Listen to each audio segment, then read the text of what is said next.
আকাশবাণী কলকাতা সমীক্ষা। শিরোনাম হকার কাহিনী। লিখেছেন সুগত বন্দ্যোপাধ্যায়। রাজ্য রাজনীতির কেন্দ্রে ফের হকার উচ্ছেদ আর তাকে কেন্দ্র করে বিতর্ক। সমাজ আর অর্থনীতির সঙ্গে ওতপ্রোতভাবে জড়িয়ে রয়েছে হকার। বিভিন্ন সময় হকার উচ্ছেদকে ঘিরে রাজনৈতিক বিতর্ক কম হয়নি। এই নিয়ে দীর্ঘ আন্দোলন ও আইনি লড়াইয়ের অতীত রয়েছে। শীর্ষ আদালতের নির্দেশ রয়েছে, উচ্ছেদ নয়, হকারের স্থানান্তর করা যেতে পারে। এই নীতিকে সামনে রেখে কেন্দ্রীয় নগর উন্নয়ন মন্ত্রক 2014 সালে পথ বিক্রেতাদের জীবিকার সুরক্ষা এবং পথে বিক্রি বাটা নিয়ন্ত্রণে আইন তৈরি করে। প্রান্তিক মানুষের জীবিকার প্রশ্ন সামনে রেখে যার লক্ষ্যই হল হকারদের সুশৃঙ্খলভাবে ব্যবসার সুযোগ করে দেওয়া।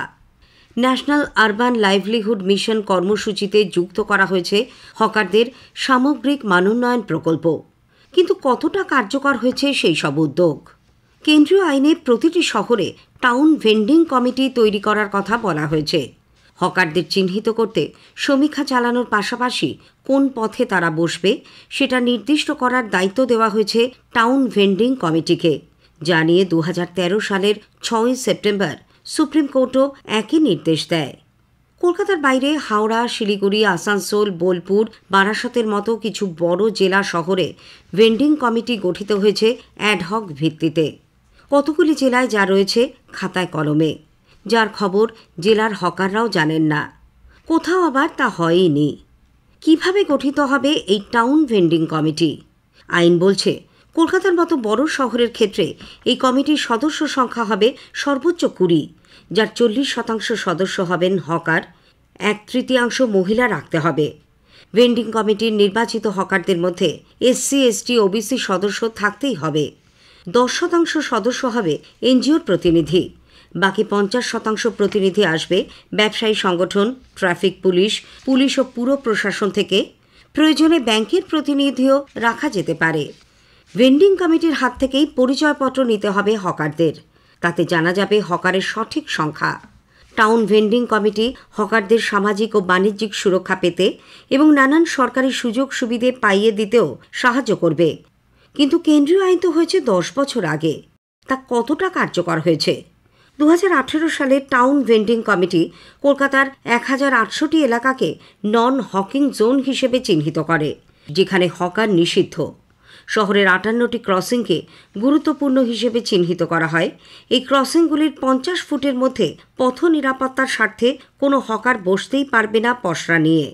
নগরবাসীর অভিজ্ঞতা বলে, খাতায় কলমে এই চিহ্নিতকরণ হলেও কোথাওই হকারের বসতে কোনো অসুবিধে নেই।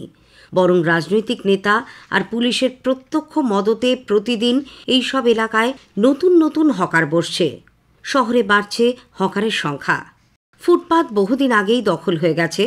হকারদের দাপটে বিপদ জেনেও ফুটপাত ছেড়ে পথে নামতে বাধ্য হয়েছেন নাগরিকরা। দেখে শুনে রুষ্ট মুখ্যমন্ত্রী বলে দিয়েছেন, এই জিনিস চলতে পারে না। এখন প্রশ্ন হল, বিড়ালের গলায় ঘণ্টা বাঁধবে কে? মুখ্যমন্ত্রীর তিরস্কার শুনেই বুলডোজার নিয়ে ফুটপাত, সরকারি জায়গা জবরদখল মুক্ত করতে নেমে পড়ল পুরসভা, পুলিশ প্রশাসন। চোখের জল ফেলতে দেখা গেল অনেক দোকানিকে। ফের বৈঠকে বসলেন মুখ্যমন্ত্রী। কলকাতায় হকারদের চিহ্নিত করতে সমীক্ষা চালানোর জন্য হাই পাওয়ার কমিটি করা হয়েছে। 1 মাস সময় দিয়েছেন তিনি। আপাতত উচ্ছেদ বন্ধ থাকবে বলে মুখ্যমন্ত্রী জানালেও উচ্ছেদ অভিযানের খবর আসছে বিভিন্ন জায়গা থেকে। জামা, জুতো থেকে ব্যাগ বা ঝুটো গয়না, ফুটপাতে যারা এসব বিক্রি করে তাদের অনেকেই নাকি হকার নয়, নথিভুক্ত হকারের কর্মচারী।